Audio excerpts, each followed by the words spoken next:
Hi everybody, it's Lisa, your grief guide. Thanks for being with us today. We are collecting stories of people's grief journeys and all different kinds of losses and situations. And today I have with us Lisa, who has lost both of her parents very quickly back to back, and she's here to share her story with us. So Lisa, can you tell us a little bit about your story and what's unfolded in your life in the last few months? Sure. My parents were down in Florida, and my brother and I had said, you're going to need to move up here so we can be close because they're older. And, if help is needed, we're going to need you to be near us so we can help you. So in 2019, my parents said, you sell your house and we'll sell ours and let's buy one together. So I said, okay, Sure. Kind of thinking this isn't going to happen. It'll never happen. And then next thing I know, we bought a house. There you go. So we sold our houses and bought one together. And they moved up here in October of 2019. And, it was wonderful. It was wonderful to have them here. We bought a house in a subdivision with my older daughter. So her family was 2 houses behind us. So, my parents really got to spend a lot of time with their great-grandchildren. And my parents were sharp. They were in their 90s at this point, and just very, very with it still, My mom, all of a sudden in October of 2023, she had just passed her driver's license test at 91 years old. Wow. She took care of my dad. She ran errands. She did, made his meals for him, aside from dinner and that. She'd make his breakfast and lunch. And she did so much for him and drove him to nearby appointments. And I would drive to the further ones. And all of a sudden in October of 2023, she kept saying, I have really bad back pain. My mom never complains, never has pain. So this went on for a few days, and finally I said, you need to go in. So took her to the ER, and they did scans, and they said her lymph nodes were swollen all throughout her midsection. So they admitted her, and 2.5 weeks later, she was gone. They said it was an aggressive lymphoma. And when I asked the oncologist how long he thought she had it, he said maybe a month. And that's how fast it went through her. Yeah, there's no preparing for that. No, there's no preparing for that. Nope. Like I said, she was so healthy. She took almost no medication and went to workout class, went to Bible study. She just was, strong. So this really knocked the wind out of our sails. It was the hardest thing, because my mom was my person. She was the one I went to for everything. And I used to joke with her and saying, my dad's a little more difficult. So I said, you can't leave me. I can't take care of him on my own. You have to stay here with me. But that was not the plan. So I took care of my dad then. I had to step up and take care of him where she could, because physically he didn't drive anymore. He was 5 years older than my mom, and he used a walker to get around. So his body was not working with him so well. But, sharp, and we would talk, and he had a scooter he'd ride around the neighborhood on and do yard work and stuff. And 2 weeks before he passed, exactly, he woke up and he said, I have pain in my chest and pressure. And I said, well, let's call 911. So we called him, and they came out and they said, it looks okay, but it might be a silent heart attack. So they took him to the hospital, and sure enough, it was a heart attack. And he was in for like 5 days, and they got his numbers right with medication, and he came home, but he was real short of breath, and he was, just really, really tired. And the day he passed, I had an appointment I had to go to, and after he was in the hospital, they set him up with an in-home care with a nurse and occupational therapy, physical therapy. The nurse was coming out that day. So my daughter said, I was going to be gone. So my daughter said, I'll come over and be here for that. She sent me a text of his vitals. His vitals were excellent. Excellent. So no need for worry. No. Yeah. No. His blood sugar, he's diabetic. His blood sugar it was high, but he hadn't taken his insulin. So my daughter got him his insulin. He took that. She's like, all right, it's coming down. I was going to have my brother come over and sit with him because it was going to be 40 minutes between my daughter leaving and me coming home. And he said, no, my sugar's coming down. I'm fine. And so my daughter left at 2:20, and I walked in the door just after 3 to find him passed away. And this was how long after your 16 mom? months after my mom. So, again, not what I had planned, not where I thought things would be at this point. I know he was 97, and I know it's a blessing and a gift to be here that long, but I thought he was, I thought one or both of them would make it to 100, because they were so strong and so sharp. But now I'm in the house. I don't have a plan to move out because it's mine. I bought it with them, so it's my house. Sure. It's just hard. It's empty. It's quiet. I have to remind myself sometimes when I'm out that I don't have to rush back for my dad. Right. I'm always like, I've been gone too long. I've got to get home. Right. And then I think, yeah, right. No, I don't. So that's a big adjustment. It's because you were not only daughter, but caretaker as well, right?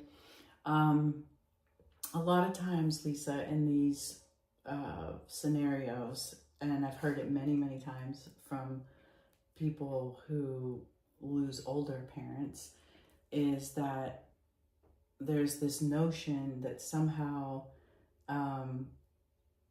some judgment around your grief, right? That, and you kind of said it, well, of course it was a blessing that they lived a long life. Of course, how wonderful that you had the privilege to take care of them. But I wasn't ready for them to go. Correct. And it doesn't make it any less painful than if they were younger. Correct. And they're your parents, right? And for everybody that's listening to this, please hear this. Grief is grief, right? And death is the final separation. So even people who have anticipatory grief, if they've taken care of someone long-term illness, when death comes, it's final, right? And so these are your parents. I mean, these are people that loved you your whole life and you loved them. And and I know you and I have talked about this, but I want people listening to hear this, that your grief matters too. Yeah. Right? And yes, celebrate the long life they lived, and you get to grieve them as well. Right? Absolutely. Yeah, absolutely. Absolutely. Have you experienced that, like with friends or family? I've had some people say, they live what a long life, and that's so nice. And yes, it is. Yes. But they're still gone. Correct. They're still not coming back, and I don't get to sit down with them again. I don't get to hear their voices again. So it still hurts as much as anybody else has hurt, pain. Of course. Yeah, of course. And it was so close back to back. Yeah. Right? Completely, both unexpected, both not anticipating it, both very sudden. Right. Yeah. So you've had back to back both of your parents in a very short period of time. Right. Yeah. What would you say is helping you on your grief? My family. Your family. My family. Okay, good. Yeah. My fiance and my family, just being there and supporting me and listening to me and not, not judging me or not saying, that's enough, Mom. They don't say that. So I'm fortunate in that stance. And my friends I've actually been, blessed with really good friends too that have been supportive and understanding, and they'll check in, to see how I'm doing. And Good. yesterday was my first Father's Day without my dad, and so that was hard. So, and I had, like I said, wonderful friends that too checked in to see how I was handling the day. And I have to say, it's as hard and as empty as this hole in my heart is. I'm fortunate that I can have people to turn to. Good. But then I need my time by myself too, where I just sit and I have my cry, and I just I talk to them, and I just try and feel them with me.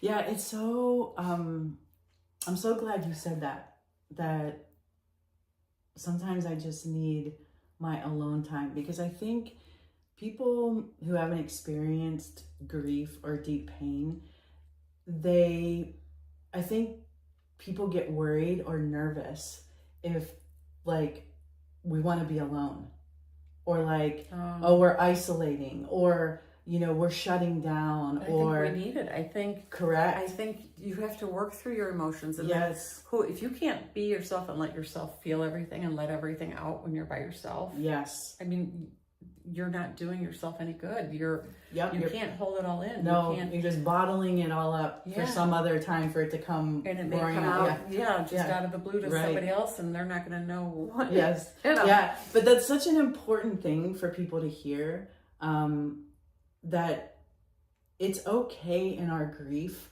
to want to be alone, as long as it's our choice to be alone, and as long as we know that we're not using that time as a defense of protection, of isolation, or shutting down, or whatever that is, but that we're actually needing to be alone, as you said, to deal with our life, with our emotions. And you can't do that when you have everybody else around and all the things, like you need to have that sometimes time. I just need my good cry. Yes. And I need to be by myself and let it out. Yes. Gosh, that's so good to hear. And it's so healthy, right? Because the crying releases so many things in our body, like not just, like literal physical toxins and all the things. Yeah. Which is why they say, like, I need to have a good cry. Yeah. Because it is good for us. So if you had to say to, like, somebody listening in, like, what would be the one or two things that you would tell them, like, if this has happened to you, you've lost a parent and it's so painful, like, don't be afraid, don't be ashamed of your feelings, of your grief. Embrace it. Work through it. Don't shut it out. Don't say it's not there. If it's there, it's there. You have to deal with it. I think it'd be very important to, like I said, have that good cry, whether you need to do it alone or if you have someone you can cry with. And I've had friends who've said they'll come sit with me and hold my hand, and right. and that. Yeah, those are good friends. Yeah, for sure. Yeah. So I think you have to kind of embrace your grief. Right. If that makes sense. It does. Yeah. There's an author, Henry Nouwen, that talks about the language he uses is befriending our pain, right? Because the world in which we live teaches us to run from our pain, right? Conditions us that there's something wrong with us if we suffer, right? If we have pain, if we have grief, if we have loss. Well, that's simply not true, right? So if we can learn, as you say, to embrace it or befriend it, and again, we know that process is different for everyone and takes a long time. There's no time limit. And right, exactly. But I think, I don't want to put words in your mouth, but I think what you're trying to say is that if we can allow ourselves to do that, we can continue then to work through the pain in ways that are going to help our life and not destroy us. Right. Because the overwhelming, intense emotions of grief, can feel like it'll destroy you, right? And it does feel that way. but I think you're right, allowing ourselves and giving ourselves permission, like to be like, this is okay. Like, I'm grieving and I'm going to keep grieving and I'm going to keep working through this. It takes as long as it takes. Yeah. Yeah. Yeah. I mean, it's a year and a half for my mom now, and I will still cry, and I will still, and I think if anyone were to say to me, you know, to let it go at this point, I couldn't have them in my life. You know, I mean, if they're not supportive of me and understanding.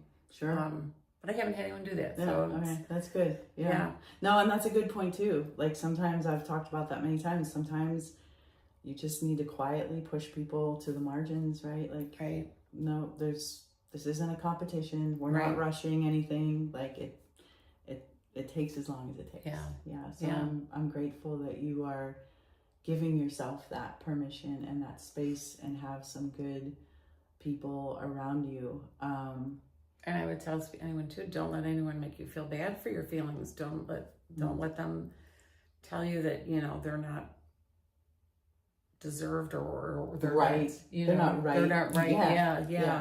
Yeah. That you should, or that you should feel, you know, and again, in your situation, you know, people might say to you, well, you know, it's not that bad. I mean, they lived a really long life. So, you know, you're really going to cry that much? Like, yeah, I'm going to cry that much. Yes, exactly. I did cry that much. Right, exactly. Yeah.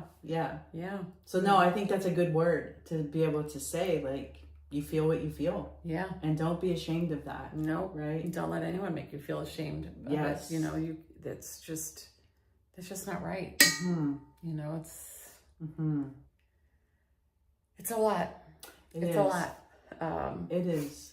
It really, really is. It's a lot. So, you know, you grow up with your parents and you just take for granted that they'll always be here, and when they're not, and like I said, to lose them both so in such a short period of time, it's just a lot to take in. Of course. Yeah, of course. You know, well, it's been a privilege to get to walk alongside you just for a minute. You. Well, and you've been helpful. You've been wonderful. So it's, you know. Yeah, it helps, doesn't it? Like, just being with other people. Going to a group and definitely talking to people who are grieving also, and hearing other stories. I think it helps a lot to know that you're not alone, to know that there are other people walking the same walk that you are. And there's something to always be learned, I think. I mean, I feel like for me too, there's always something, I'll hear something or like, oh yeah, that's helpful. Like, so yeah, I think that's a good encouragement too. Right? Yeah. You don't have to be alone. You can be alone when you choose to. Right. But you don't have to be alone in your grief. Yeah. Yes. Yeah. Well, thanks so much for being with us today. Thank you for really appreciate it. Yeah. Thanks everybody. We'll see you again soon. Thanks again, Lisa.